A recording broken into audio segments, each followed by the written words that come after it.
Hello. We just wanted to talk to you quickly before today's show starts. How are you, Monica? I'm good. We have some housekeeping. Housekeeping.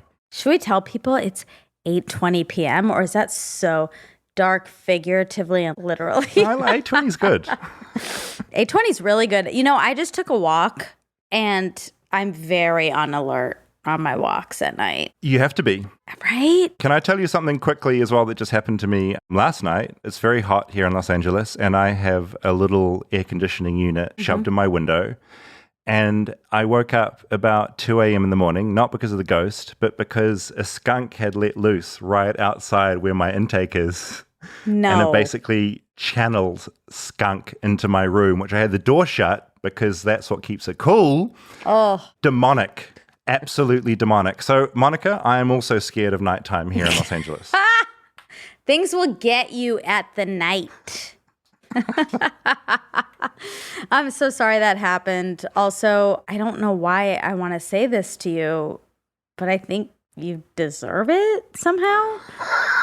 Just cosmically? Well, I think it's more about your love for animals. They feel safe to do that around you. They feel safe to let loose outside the intake of my tiny air conditioning unit. Yeah, Terrific. They're like, he gets us. Okay, speaking of wild animals, you are indeed a flightless bird. Yes. And we want to give some updates on the State of the Union. Yes, that's American, isn't it? It's so American. It's so American. As I think many listeners know, but many probably don't, Armchair Expert is moving to Wondery. We have signed a deal with Wondery, which is very cool and awesome. It doesn't mean anything as far as changing anything up listen-wise. We will still be available everywhere you can listen to podcasts. However, what it does change is that it is just going to be the 3 episodes of Armchair that are on the Wondery feed. So that is Armchair Expert, Armchair Experts on Expert, and Armchair Anonymous.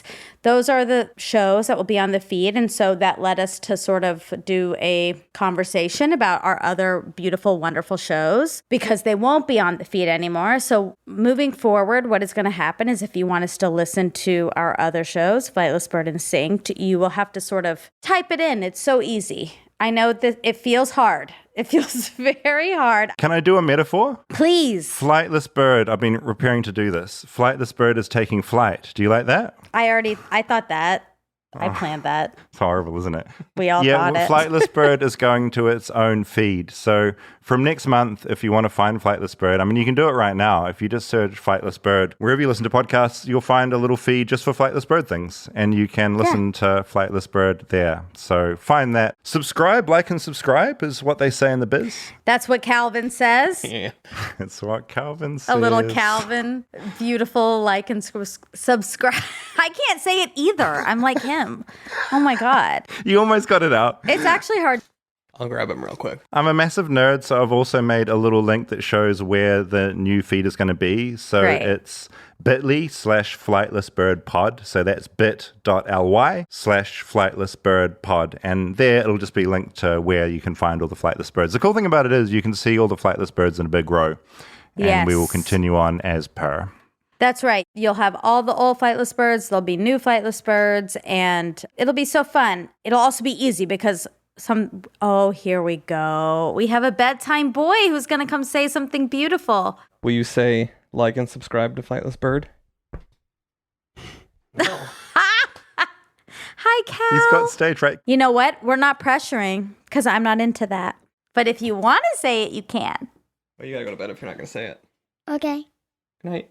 Good night. Night, Calvin. I love Calvin so much. We're not the boss of him. Love you. Okay. Night. Night, Calvin. Oh, he really, really did not want to say it. And I really appreciate his lack of succumbing to peer pressure. Yeah, thanks to the power of editing, we can just put it in anyway from an earlier take. Wow. I'm not for that. I'm going to say on air that I am not for that. Also, Rob, did you get more tattoos this weekend? No, I got them in Chicago. Were you wearing long sleeves? Your arm looks so different right now. Oh my God. Wow, Rob's arm looks so cool. He got a lot of new tattoos. Yeah, goes all the way The up. whole sleeve there. Yeah. Wow.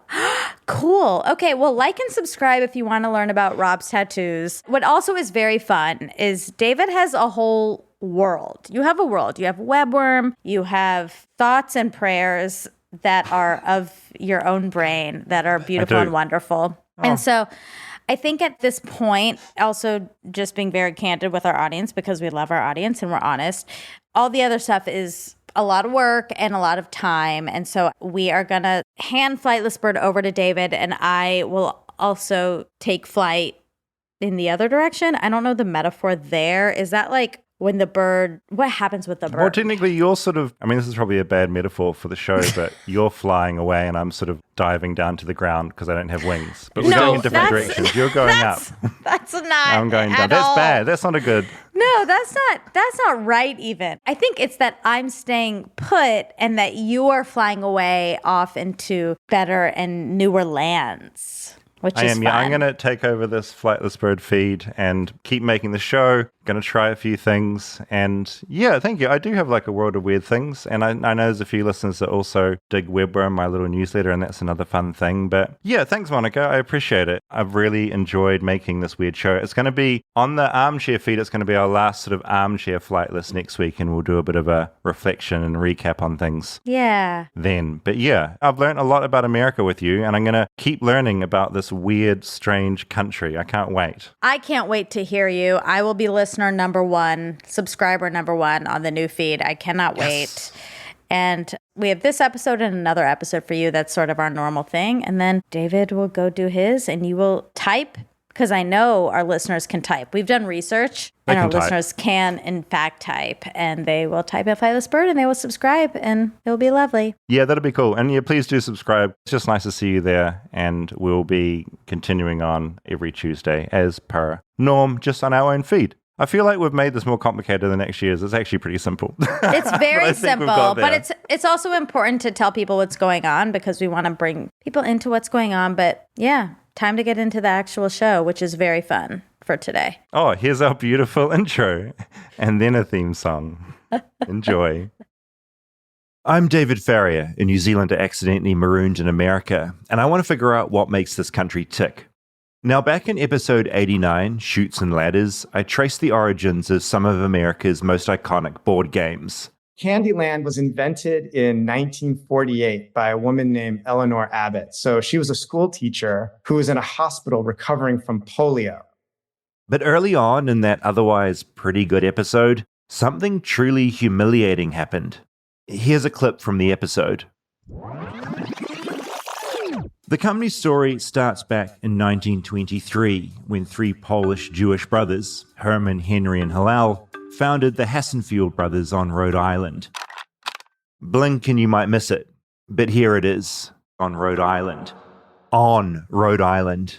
Not in Rhode Island, but on Rhode Island. As in, I thought Rhode Island was an island. In my mind, for my entire life, I'd not only assumed Rhode Island was an island, but I'd assumed it was in New York. Maybe my brain conflated it with Coney Island. Honestly, I don't know what happened. Since that Chutes and Ladders episode, I've been informed through various channels that Rhode Island is definitely not an island, and it's definitely not in New York. Begging the question, what is Rhode Island? So, get ready to have your mind blown. Or, more likely, come to the conclusion that I'm a massive idiot.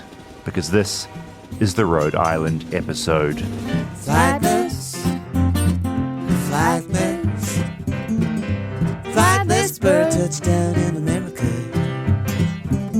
I'm a flightless bird touchdown in America.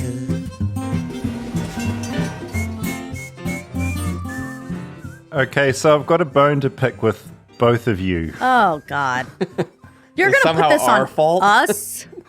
Oh, that is rich, David. Sometimes we tune out during these docs. Oh, well, here we go. Here's my... Clearly. You know, if I write out these docs, they go through a process. They're being scored by people. They're being edited by people. Then I deliver them to you, Monica, and Rob. You're over sitting there, Mr. Fact Checker in the corner. And then I come out and I say something as bold as on Rhode Island, looking like a massive idiot. and there's Well, nothing. you know what probably happened? Because to be fair, I heard it. I heard the episode when we recorded it. I didn't edit on the episode. I didn't notice it, okay? Maybe I didn't notice it because sometimes there are weird things you say here. Well, Maybe here I we just go. thought that's sometimes how you would say it. Yeah, I chalked it up to that too, semantics thing. Yeah, no, that's fair. Because I think some people do say, like, we summer on blah, blah, blah. I think some people say that. Right, so for clarity, you didn't think Rhode Island was an island. I did not. I do, in fact, know that it is not an island, but I didn't know if there was like some fun verbiage around it. Yeah, I knew it was not an island. I've been to Rhode Island many times, and I did not have to get there by boat. There was also some drama in the making of this episode because, you know, I put my little script in, I wrote my little introduction, which you all just heard my dulcet tones reading out, and editor Billy jumped in the comments, and I got an alert on my phone saying, "Excuse me, Coney Island isn't an island either," which is I know. I also thought Coney correct. Island was like a hot dog place.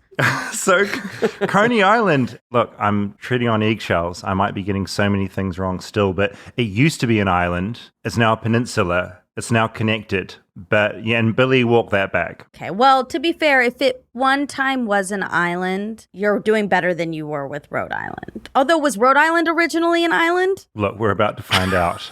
Oh, no. Look, it gets complicated. It wasn't ever an island. The Okay. state was never an island. Yeah, because that'd be weird. But, you know, New Zealand comes into this debate as well, because I didn't really think about this a lot until this particular episode, but there are a bunch of places in New Zealand that are named after islands. There's Maclean's Island, and that's just a rural area northwest of Christchurch City. There's Island Bay, that's just a coastal suburb in Wellington, and Green Island is just another suburb in Dunedin. So New Zealand's littered with these things called islands that aren't islands, or once were islands and are no longer islands. And it gets very confusing. As a newcomer to New Zealand, I'd argue if you went to New Zealand, Monica, you'd be like, why are all these places called islands that aren't islands? And it's the same problem I've got here in America. Okay, but that's the opposite. You should be used to it. Yeah, isn't New Zealand itself an island? Well, look, I'm glad you raised that because weirdly, yeah, New Zealand is made up of the North Island and the South Island. I'd never thought of New Zealand as an island. It was just the country that I lived in. But technically,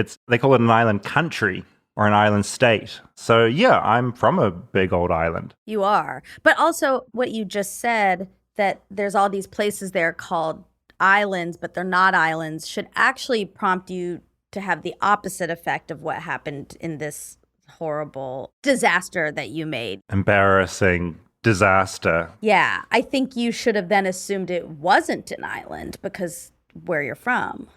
Yeah, that's a thought about it in that way, but that should have been. So what you're saying is I'm even sort of dumber than I first thought. I should have had even more information. I didn't say it. I would never say that, but you did say it. And in making this episode as well about sort of looking into Rhode Island, I kind of was thinking about a big flaw conceptually with this whole show, and that is that I'm sort of meant to go out, right, and learn about these topics, come back with this documentary where I'm suddenly elevated to the role of expert. I'd like to make it very clear, I'm an idiot the entire time. I barely scrape through understanding in the documentary what's going on, let alone the entire topic. So I think it's sort of a weird thing, isn't it? Because, yeah, I make these documentaries, but I still know very little at the end of it.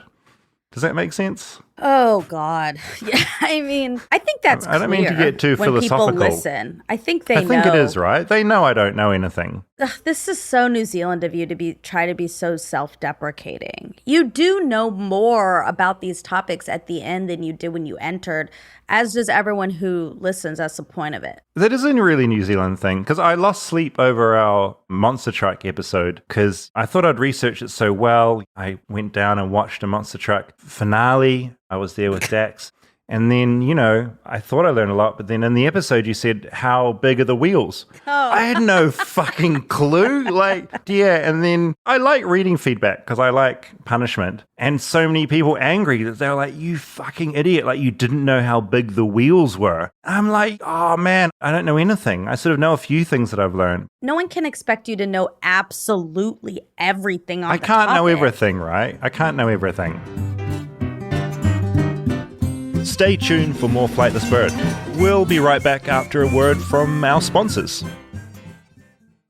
Support for Flightless Bird comes from Quince. Now, it's been a really busy time lately with a lot of travel, including a trip to New Zealand, and my wardrobe has taken a beating. That is to say, I accidentally left a bunch of stuff back in New Zealand.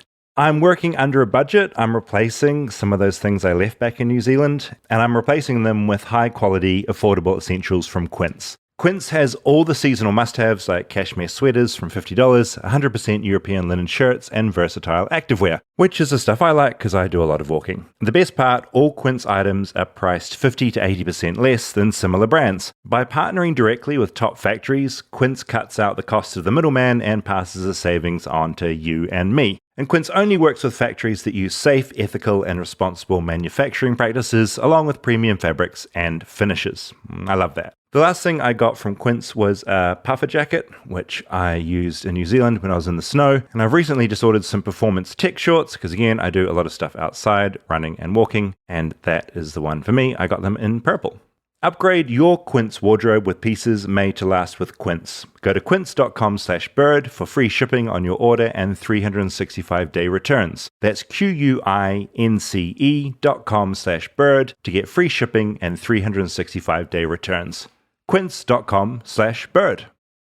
Flightless Bird is supported by Blue Nile. Now, I'm not sure if this ad's trying to neg me because I've never been engaged, but here we go. The road to getting engaged can be long and full of memories, or it can be short and thrilling, or somewhere in between. I hope for me it's the short and thrilling one, if it ever happens. But the road to finding the perfect engagement ring is a straightforward path every time. All you've got to do is head over to BlueNile.com. On BlueNile.com, you can create a bigger, more brilliant piece than you can imagine, at a price you won't find at a traditional jeweler. Blue Nile is the original online jeweler since 1999. They're committed to ensuring that the highest ethical standards are observed when sourcing diamonds and jewelry. Their price diamond guarantee means that in most cases they can meet or beat a competitor's price on a comparable diamond. Blue Nile also offers a 100% satisfaction guarantee with guaranteed free shipping and returns, so you can make sure your ring is the one. Sounds like a Lord of the Rings reference. And because you want that love to last forever, you get guaranteed service and repair on it for life. That's pretty good.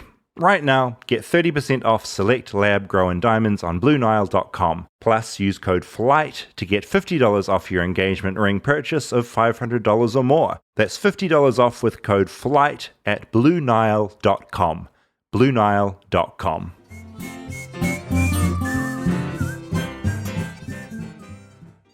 So what I want to say, going into this Rhode Island episode, there's going to be things I don't know, but also I learned a hell of a lot, and I think we're going to learn a lot together. I know very little about Rhode Island, so I am excited. Oh, okay, let's get into it.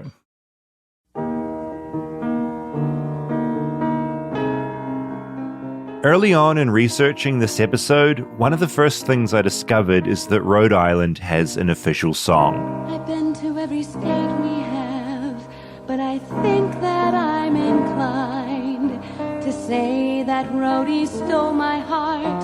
You can keep the 49. It's called Rhode Island. It's for me. Music by Maria Day, lyrics by comedian Charlie Hall. It was adopted as the state song in 1996, replacing a tune called Rhode Island, which subsequently became the official state march of Rhode Island instead. How American is that? A place with a state song and a state march. And as I listened, I scanned the lyrics for clues as to what Rhode Island could be. Blue waves that paint the rocks, waters rich with Neptune's life, The boats that line the docks. I see the lighthouse flickering to help the sailors see. There's a place for everyone. Rhode Island's it for me. To be honest, all clues pointed to Rhode Island being an island. Boats, lighthouses, sailors, waves, fucking Neptune. Confused, I knew I needed to talk to an expert, and I stumbled on the perfect one. So my name's Kate. I am a linguist. I write articles. I do a lot of research for academic journals on the history of words or how new words are being added. As well as having a long-time love of Rhode Island and its rich history, Kate the linguist also had a love for language and what words mean. So of course, before we got into the words road and island, I couldn't help myself. We did an entire episode based on how Americans say math and not maths. Oh, yeah, maths. Yeah, it's actually funny. That's one of the few things allowed the American linguists. We love making fun of British linguists. It's very fun to us to make fun of England. But every now and then we give them one. And a lot of the American linguists, for some reason, do really like maths. We do enjoy that for some reason. Yeah, it makes sense to us. I can see the argument for why maths makes more sense. But it's also, I really hate saying it phonetically. She may hate saying maths with an S, but she knows it's correct. But let's not relitigate old topics. I'm here to discuss Rhode Island, two words Kate has spent a lot of time thinking about, because she's spent a great deal of her life in, or is it on, Rhode Island. Tell me a little bit about your history with Rhode Island. So we moved there in '89. I was born in California. My grandfather had been raised there before World War II and left as a GI and never came back. So it's a complete coincidence I'm there, but I graduated high school there, and then I've floated around 8 states. This is my 9th since then. And I always end up back in Rhode Island. It's not one of the stickier states, if you've ever heard that term. It's how many people stay and how many people come to a state. So Arizona, for instance, is a very sticky state. Rhode Island isn't, but anecdotally, everyone I know has left Rhode Island and has also come back to Rhode Island at some point. There's something we really enjoy about it. I'd noted Kate had said I always end up back in Rhode Island, not on Rhode Island. So I assumed I had my answer. Rhode Island is a state, not an island. If only it were that simple. For as long as I've sort of been thinking about America, I've always thought Rhode Island was an island. I've never thought otherwise. So Rhode Island, in a way, is an island because that is the name of what we now call Aquidneck Island, but the other name of it is still Rhode Island. So there's some disagreement about where that came from. One of the earliest explorers in the early 1600s sailed by, didn't even stop, but he said that there was this beautiful island that reminded him of the Isle of Rhodes off the coast of Greece, off the coast of what was to be the colonies. And no one's quite sure what island he meant. And they seem to think it's this one because they were like, yeah, that seems pretty. And the Dutch came by and called it Rhodes Island because it looked red, presumably from the fall leaves. You have a lot of red maples. So we're not sure how it got it, but it did stick. They kind of converged into a singular etymology that we're not sure really which one was more heavily favored, but that's where that came from. Okay, so 2 competing theories. An English colonizer scoping things out saw an island off the coast that looked like the Isle of Rhodes. And some Dutch guy called it Rhodes Island because it looked red from all the autumn leaves, and rude is how the Dutch say red. And somehow one of those things or 2 of those things morphed into Rhode Island. Do you think there are many Americans get confused about that, or is it very obvious to Americans that no, there are islands off Rhode Island that are islands that aren't the mainland, or is everyone confused like I am? Everyone is confused like you are. So for one thing, Americans on the West Coast, so as I said, I was born in California. My family is still out here. So when I would tell people to this day, but especially before the internet got big when I was still a kid, they 100% thought I meant New York. When I said I was from Rhode Island, I think they thought Long Island. I told some guy who was from Long Island out here that I was from Rhode Island. He goes, do you mean Block Island? I'm like, that's an island in Rhode Island. He goes, that doesn't make sense. I'm like, you're from 49 miles away from Rhode Island. What are you talking about? I don't think anyone outside of Rhode Island realizes that Rhode Island is named after an island. I think they're just like, oh, that's weird. That's quirky. I don't think any of them know about the islands now. When you make a mistake, it's always kind of comforting to know that others have made this same mistake. There's a strange comfort found in mass ignorance. But all this confusion, it stems from a long line of confusion. Because before Rhode Island was called Rhode Island, it had a much longer name. The rest of it was Province Plantations, and that's the mainland was Province Plantations, which actually we're the smallest state with the longest name is the state of Rhode Island and Providence Plantations. Until 2020, we voted to get rid of plantations because we said it might be historically important. But much like some discussions around Confederate memorials, we felt like it had moved past the need for history and into, we have a different connotation of what plantation means now. We need to acknowledge that. So we got rid of it. Locals tried to get rid of the plantations part 15 years ago, arguing the word symbolized slavery in the colonies. But then a bunch of other people wanted to keep it, saying technically plantation just meant colony, which had nothing to do with slavery. Those people won, voting to keep the name as State of Rhode Island and Providence Plantations. And I learned that Rhode Island has a complicated history with slavery. It's done some really good things. Now, Rhode Island has been very proud of itself, as it should be, for being the first colony to outlaw slavery and then the first army to heed the call from Lincoln in the Civil War. But also historically, because it was on the coast, it also has a lot to answer for when it comes to slavery. It is also one of the top players in the slave trade because of our coastal areas. With all that in mind, when 2020 rolled around, there was another referendum on the topic, and the Providence Plantations bit was dropped. Essentially because it turns out that yes, the word plantations does have very bad connotations.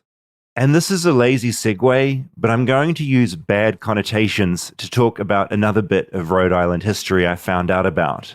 It's one of the more batshit side quests Flightless Bird has stumbled on. So yeah, more on those bad connotations.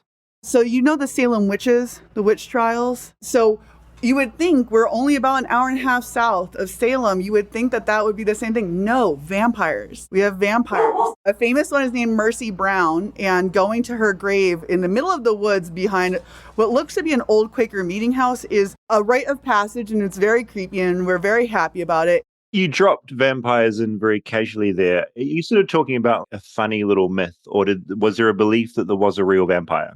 No, Mercy Brown was a very real person. She was a little girl we killed. I say we like I was involved. This is hundreds of years ago. I wouldn't have done that, Mercy. I promise. Please don't come for me. So there's a family of vampires, and we killed them all. And we were like, oh, man, that must have been a mistake because they didn't come back to life. And then the little girl did. So we finished the job. And we put a big slab over her. She has a big tomb in the middle of the woods. It has a huge slab on it. When I was a teenager, I've heard from teenagers who will go there and like, oh, yeah, I stood on top of it. I did. Did you try to open it? And they're like, No, I didn't do that. You don't mess with Mercy too much, but no, she was a very real person. There's a very real historical record of this little girl. And she's not the only one, but she is the most famous. Mercy Brown, part of something now referred to as the New England Vampire Panic, a predecessor to America's Satanic Panic that would follow a century later. Mercy Brown is one of the earliest ghost stories you hear around the area. Back in the late 1800s, married couple George and Mary Brown of Rhode Island had a lot of bad luck. First, Mary died from tuberculosis, followed by her daughters Mary, then Mercy. Their brother Edwin also started to get sick. Back then, there was a suspicion that a lot of deaths in one family meant that one of them was possibly undead. So, with a wife and 2 kids already in the ground, Father George dug them all up. And he and the local doctor decided that Mercy hadn't decomposed as much as the others, ergo she must have been a vampire.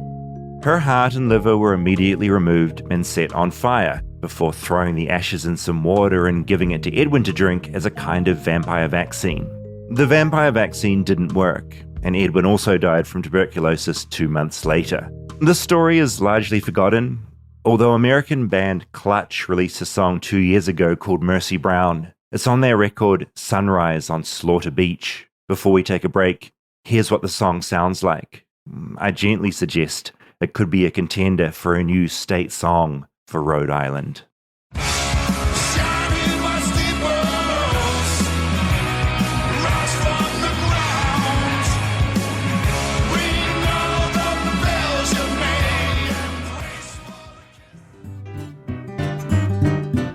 Stay tuned for more Flightless Bird.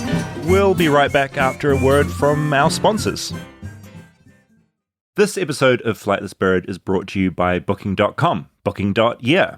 It's finally time for summer travel, and I am pumped because I like traveling. I like traveling for myself, and I like traveling for this show. Yes, it is so fun. I do get very excited about summer travel. Where's your favorite place to travel to in America that's not going home? Like, where would you? New York. New York. Yeah. I think I am going to go back in the summer. Very exciting. Booking.com offers so many possibilities across the US for all the travelers you want to be. Booking.com's wide breadth of places to stay across the US make booking whoever you want to be this summer so easy. From family-friendly vacation homes to picturesque villas, there are so many great choices on Booking.com. So what are you waiting for? This summer, you can book whoever you want to be on Booking.com. Booking.yeah. Check out Booking.com to book today.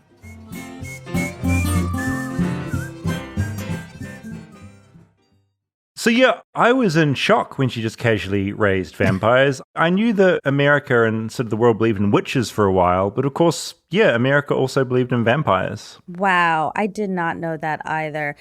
I like that you did a little bit further of a deep dive because when she was talking about it, she said, and then actually she wasn't dead. It's like, I need more info. So, okay, she just hadn't decomposed as much. Yeah, but if you go to visit Rhode Island, which isn't an island, well, there is an island off Rhode Island. But I'm more confused. yeah, so essentially, Rhode Island, it is a state which is on the coast. And so off the coastline, there was an island. And when explorers came by, colonizers, they saw this island and they were like, oh, this reminds us of this island that we already know. Going to call it Rude's Island or Rhode Island. And then the whole state just amassed that name and it all just became Rhode Island. One big fat Rhode Island. What is that island? That is... This is the wheels. This is where it's happening. I don't know anything. Aquaneck. Aquaneck Island. Okay. So that's what the island is now. It or looks like was. there's a handful of little islands off, but that's the big one. Yeah, there was big debate around what island, because there's a bunch of them out there in the ocean, what island that Dutch explorer saw that made him go, oh, that reminds me of home. But they think it's that one. I think they made a mistake. This is sort of like a maths, which thank you for bringing it back up. Always. I'm always here to bring that argument up. They should have called it Rhode Islands. And then it would have included all of those islands and it would have made much more sense. Yeah, because I think once you say just island, you get that image in your mind of a little island, don't you? Yeah. Islands would be much more encompassing. And would make the actual continental piece still relevant. Yeah. Yeah. Okay. That was a big mistake on their part. It was a huge mistake. It did feel really good to know that in talking to people and her friends that other people do make the same mistake in America. They assume it's in New York and some people do assume it's an island. I think the New York thing's more popular of a misconception than the island thing. I think that's a bit more unique to my idiocy. But it's funny how you create these images in your head of a place or a thing and you just assume that's what they are. And I just always pictured this little island that had maybe a Ferris wheel on it. I don't really know how you got to Rhode Island. I thought maybe by ferry or a little bridge or something. Sure. And there was definitely be a carnival there and probably a parade. And that's just the image I had in my head. Well, that sounds like a lovely place. It does, doesn't it? But instead, it's this state that has this little girl buried under a massive slab of concrete because they're afraid that she would come back to life again. Oh my God. Okay, while I was listening to this, I did have a thought that maybe soon I'm going to create a Flightless Bird test. And I'm going to ask you questions. And they're going to be facts that you provided over the course of this series. And I'm going to ask you, how big is a monster truck wheel? Yeah, but I won't be that mean because you didn't know that. It will be something that you did learn. That's actually a really good idea for an episode. What's the state pie from Connecticut God, Pennsylvania or something. Yeah. Oh my God. See how sticky the facts are? I think this would be fun to know how much have you actually retained. This is a truly cursed idea, but it I'm will so help excited. assess how American I have become. Because we've been doing this now for about almost 3 years probably. Wow, that's And incredible. so it'd be nice to know that a few of those things had stuck. Yeah. Or if I'm still as sort of dumb as when I arrived in this country, you know? Yeah, exactly. I'm going to start devising the test now. I don't know if you should study or not. Oh, this is so annoying. I got to say, I feel deeply uncomfortable with this idea. At school, I didn't enjoy rote learning for tests. Did you enjoy the whole testing process? I like doing well on tests. So that always felt like good validation as a straight A gal. But no, I mean, tests suck.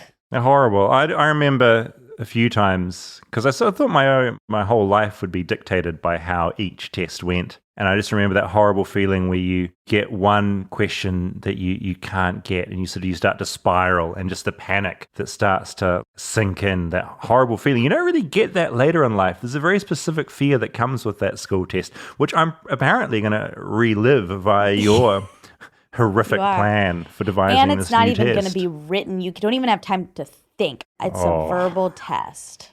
I quit. I have a warm-up question right now, only because I just saw fruit fly. What episode did we talk about fruit flies? Don't say it, Rob. I remember talking about fruit flies sneaking in on a banana or something into the apartment, right? Mm-hmm. And so it was must have been a food-related episode. And that is my answer. It was one of the food-related flightless context birds. clues. This was a gimme. This is the easiest question you're going to get on the test. What episode was it in? I think it was Fijoa. Oh, Actually, Fijoas, of now course. I'm The worried override I'm Fijoa. wrong. No, it would be Fijoas, the It beautiful Fijoa. Yeah, correct. Yeah. Oh my God, you have a 0 lot out to of study. 0. And that was a New Zealand episode. My God. Oh, no. This does not bode well for the I'm going to test. figure out some revenge for this. I'm going to come up with my own quiz. Are you ready to learn more about the delights of Rhode Island, which is not an island, but a tiny state? Yes, I am. Okay, me too. I'd been thinking more about that clutch song, Mercy Brown, and the child vampire of Rhode Island, currently buried under a giant slab of rock. It got me thinking about another small place that loves vampires, New Zealand. 10 years ago, director Taika Waititi made a movie called What We Do in the Shadows, about a group of vampires living in a house in Wellington, New Zealand. My country fell in love with that movie, and eventually America did too, turning it into a TV series. And I also got to thinking about the official state song of Rhode Island. Not the clutch song, but Rhode Island, It's For Me. Listening back, it struck me how quaint and small the song was. Not the usual bells and whistles, big and brash and American. Instead, it's kind of quaint and cute, almost like something a New Zealand town would come up with. And maybe this Rhode Island confusion has just slowly made me slip into insanity, but I can't help but see some similarities between Rhode Island and New Zealand. I mean, even the fact we're both so small. You can't run a marathon in a straight line without going into the ocean or another state. It's that tiny. I think it's 15 by 35 miles. It's a literal blip on the map, but I do think it's gorgeous. And how both Rhode Island and New Zealand love, nay adore, birds. New Zealand has the flightless kiwi. Rhode Island has the near-flightless Rhode Island red. It's the big red hens, and they lay the big brown eggs that get sent all over our county fair at Washington County Fair. We have a whole building of award-winning chickens you can go in and look at, but we're very proud. Rhode Island Reds, that's the one. That is our state bird, and we are very proud of it. Talking to Kate, I realized that maybe I was falling in love with Rhode Island. Maybe I just felt homesick. After all, New Zealand is made up of the North Island and the South Island. So it's the smallest state, but it also has so much coastline. I think about 15% of it is coastline. It's almost all islands and beaches. And it has the highest ratio of coastline to total land area, second only to Hawaii. So our state actually gets 5% bigger at low tide every day. Again, not to bang on about it, but you see why people like me think it's just an island. Water is very important. It is the ocean state. A lot of people are fishermen, lobstermen. They go out for mussels and clams and oysters. For a long time, our state food was, I believe, a quahog. It's a giant clam, okay? And it's not very good. It's pretty rubbery. You take everything out, you chop it up with stuffing, like Thanksgiving stuffing type of stuff, and you put it back in the clam, and then you bake it, and it's a stuffy. And we're very proud of it. We take it very seriously. The Rhode Island stuffy used to be the official state food of Rhode Island, apparently. Today, it's calamari. And with all this talk of clams, finally that whole bit in Family Guy made sense to me. The bit where the fictional cartoon town of Quahog, Rhode Island, got its name.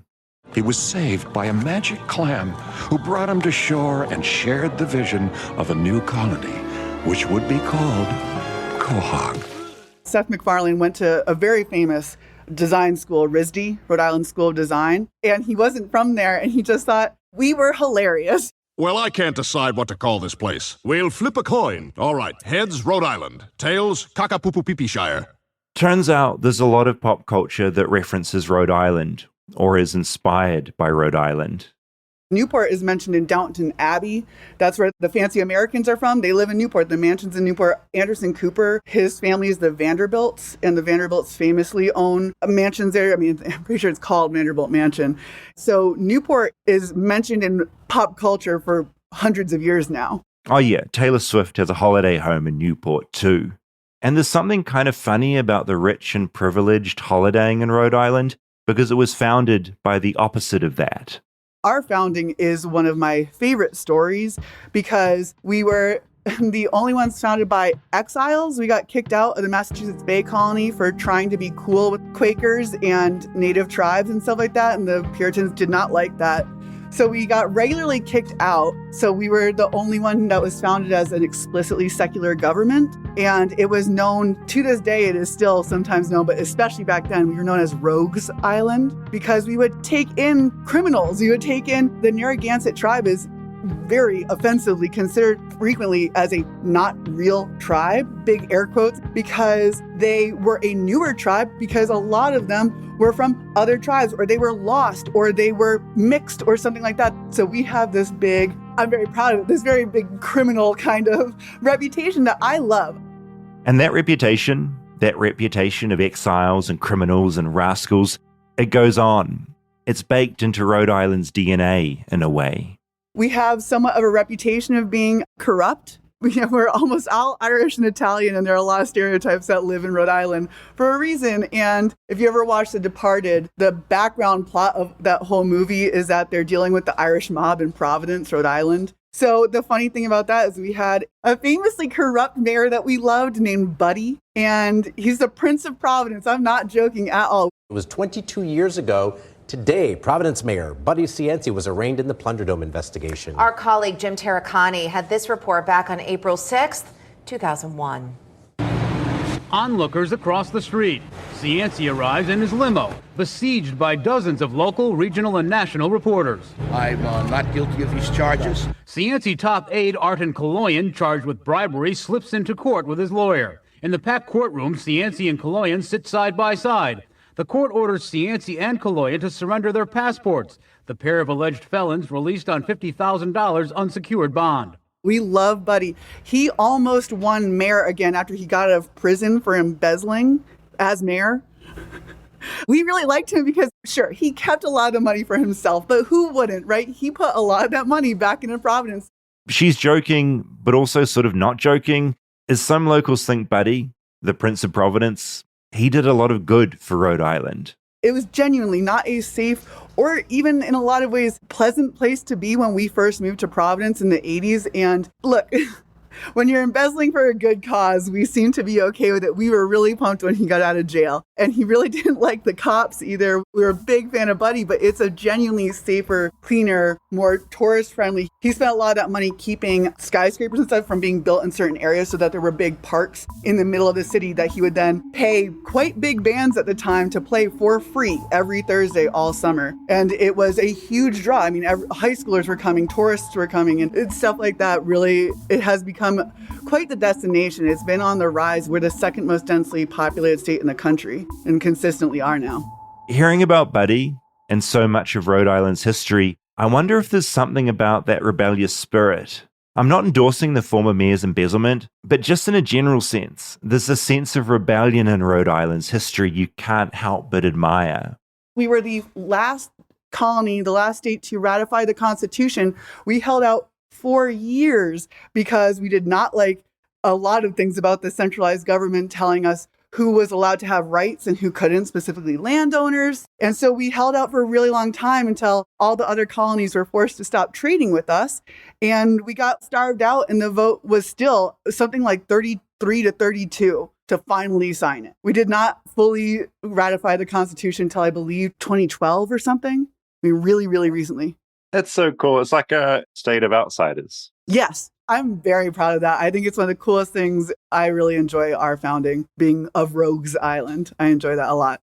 I've been talking to Kate for a really long time, and it's time for me to let her get on with her day, to do whatever it is that linguists and history buffs do.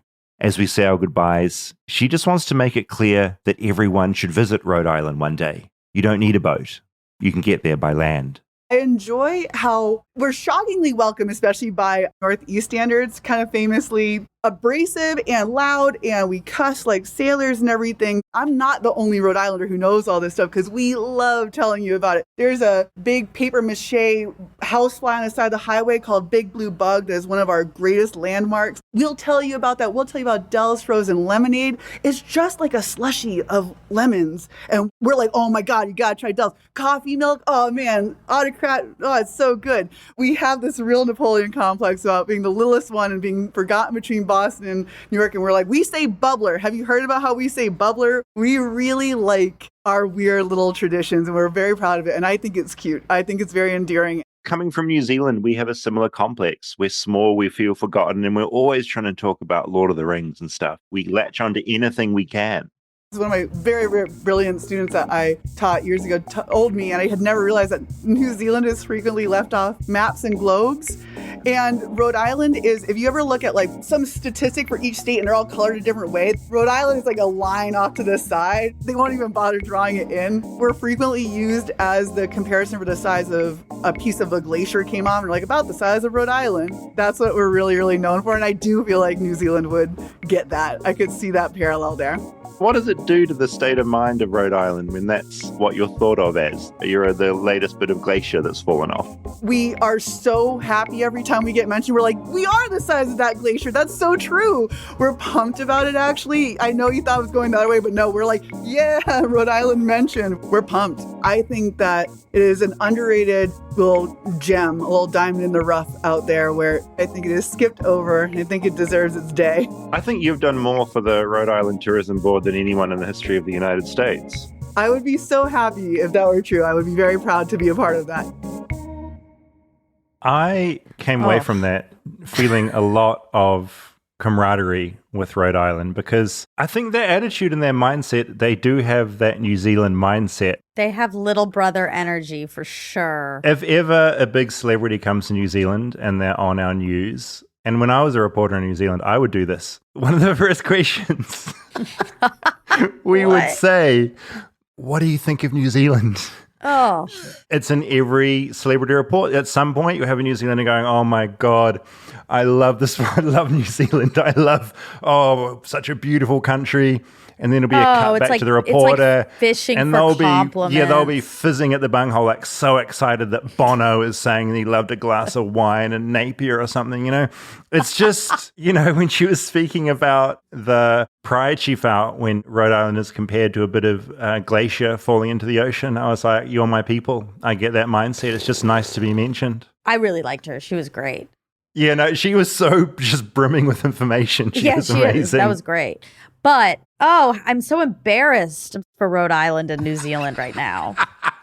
God. I could see you grimacing Such a few times in there. Such a little puppy, like us. Like us. I think it just comes from being a bit small on the world stage. We do feel a bit insecure. And so when other people mention us, it gives us validity. We do exist. We are special. I know, but you guys, everyone in New Zealand and everyone in Rhode Island needs to listen to the episode of Acquired on Air Mez. You have to make yourself exclusive. You don't want to be like, come here, come love me. We say bubbles, ha, ha, ha. No, you want to be like, it's really small and we're cool and you shouldn't even come here. And then everyone will come. It is a funny thing. When I got a therapist in America, I had to quit them. Is this when you slam the computer? The laptop slamming incident of 2022. Yes, slam the laptop in their face. But a lot of our problems stemmed from the fact I don't think she understood the culture of New Zealand. She thought I was quite depressed and quite a sad person. But I'm like, no, this is just how New Zealanders are. It's like we just talk down about everything. And she just didn't get that. And I think that was part of the issue. She didn't understand. It's just what being a New Zealander is like. And maybe that's what being a Rhode Islander is like as well. Yeah. It's just sad. It's sad. There's one thing she did mention there. She mentioned the bubbler, and we got talking after the whole maths things. We got talking about that, and she said they call a water cooler a bubbler. A water cooler as in...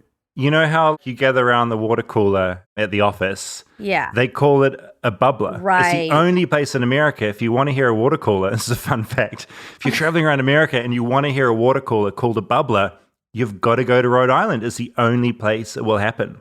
Wait, David, can you do an episode on the water cooler? Oh my God, that's a really fucking good idea. Fascinating. I mean, isn't it just that huge water bottle that's upside down? Yeah, that's what I think of a water cooler as. And I do think of it as an American thing purely because of shows that I see it in. But then maybe it's British. I wonder who invented the water cooler. Look, I'm going to get onto this. Okay, because the fact that it took over and it is like, this is a water cooler conversation, it created its own life. You know, we used to have a water cooler in our old newsroom, and it was that awkward thing you'd stand around and it takes so long to come out. You sort of stood there with your little cup as it sort of dribbles out, and then other people come up and like stand around waiting for their little dribble of water. Nightmare. It is a nightmare. It's sort of those kind of devices, they sort of make the human very small as you're just waiting for this little drip. Please give me a little drip of water. They humble you, the water cooler. They're a humbler. Yeah, they're a humbler and a bubbler. Quite. We don't have one in the office, do we, in the attic? There is no water cooler. We have some jugs of water, but not quite they're the pretty same, problematic. Every time people try to use them, water just splashes all over the floor. They're not for me. We're like technically supposed to use them because we're not supposed to use the water bottles because that's for guests and stuff. If I'm filling up the teapot, I'm not supposed to use that. But I do because I refuse to just splash the water all over the floor. I spilled a lot the other day all over the floor trying to use it. It looked really bad and it was embarrassing. I think maybe we need to get a Rhode Island bubbler in. It's not a bad idea, is it? The other thing I found out about that I didn't put in the episode, it's a super liberal island. I was going to ask this because, well, it's not an island. No, shit. I did it again. It's a really liberal state. Rhode Island is a really liberal state, not an island. But they're also very, very Catholic. Oh, interesting. So they're liberal and very Catholic, which is something both quite of these funny. things are shocking considering the mayor story. I mean, Buddy sounds like a sitcom. I got know. into a vortex of watching news reports about him at the time, and he was a real, I mean, rascal's putting it lightly. I mean, he was, not a great guy, but he loved that city and allegedly did some good things whilst embezzling. So sort of the American way. My God. The American way. Too close to home. Such a long history of bringing convicts into office. So embarrassing. I'm embarrassed. It is unusual, but I came away from this really liking Rhode Island. Are you going to go? I want to go. I want to go to the grave of that little vampire girl, that big concrete grave, and see what's going on there. Apparently it's very scary. It's got a real bad aura around it, and I want to sort of stand there and have a little feel. And you're going to go to the Ferris wheel and the parade. Going to take my little boat over there. All of those things. I have a quiz question for you. Oh, this is horrific. Yes, Robert. Where was the Devil's Chair? The Devil's Chair was in... oh my God. The Devil's Chair was in that little place I went near Florida that had all the seance people in it. Mm-hmm. Correct? Correct. You should visit the Devil's Chair while you're visiting the grave. It's a really good idea. It's a really scary chair. Not meant to sit in it, but some people do. Also, in my research, because I just want to show people how well researched I am, there was a Mike Myers sketch back in 97, and his character would often riff on things. And he said this line, "Talk amongst yourselves. I'll give you a topic. Rhode Island. Neither a road or an island. Discuss." Oh. That's funny, isn't it? That's Rhode Island, funny. road and island. There was a ding, ding, ding in this because I wanted to text you yesterday, I think, or 2 days ago, that maybe we should do an episode on calamari. And then calamari popped up in this episode. Is calamari American? This is a great question and something I would love. Rob, did you have it in New Zealand? My guess would be no, but... We've got calamari. I mean, I'm a fan of the calamari. I've eaten many a calamari ring. It's Italian is the origin. Oh, okay. Never mind. Don't do an episode Don't do that one.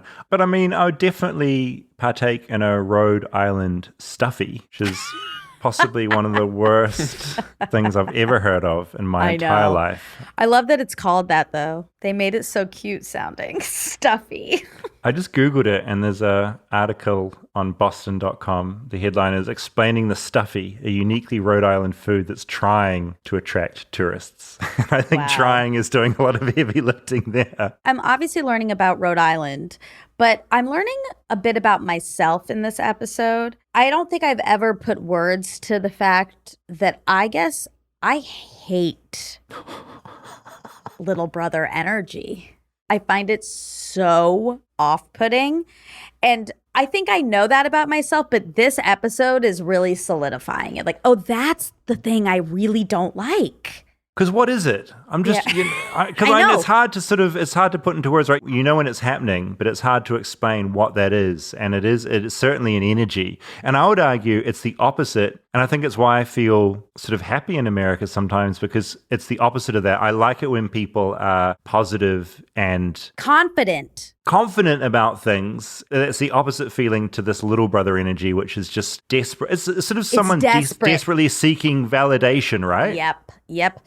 That's exactly what it is. There's a desperation to it. I have a distrust around little brother energy because I don't think they know who they are because they've defined themselves in connection to something else. If I'm using therapy talk, is it like in a relationship, if you're someone who's anxious, they've got anxious energy, and it's that kind of thing where it can be a bit off-putting because someone's putting all their self-worth in someone else, and when they're not getting it, they become like incredibly insecure, which is like a difficult thing for them to be doing, but it's that kind of vibe, isn't it? It is. It totally is. And just have your own opinion. I mean, I guess Rhode Island's trying to have its own opinion, but it's still in connection to New York and Boston. The other side of it, the counter is that you can get too confident, right? And it's that thing where you're around energy where it's like too much confidence, then that becomes too far the other way. You need some like weird, healthy thing in the middle. What you need to do, you need to mate an American with a New Zealander, and then the child that is born would be like basically the perfect human. We'll have to see. You have some friends. Oh, but they're all with new Kiwis, aren't they? Do you know any Kiwis who are married to Americans?